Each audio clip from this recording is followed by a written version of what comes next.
কোষ ঝিলি বলতে আমরা কি বুঝি?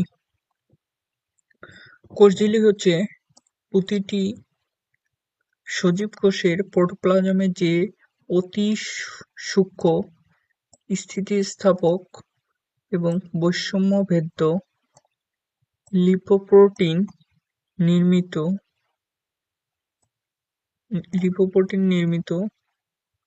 ত্রিস্তরী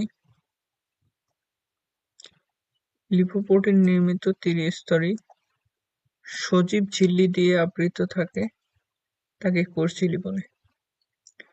এটি সর্বপ্রথম আবিষ্কার করেন কার্ল নাগেলি অ্যান্ড ক্রেমার 1855 সালে এটি পর্যবেক্ষণ করেন এবং নামকরণ করেন কোষ ঝিলি। পরবর্তী স্লাইডে আমরা দেখব কোষ ঝিলি বা প্লাজমা মেমব্রেন বা fluid mosaic membrane. Fluid mosaic model এটা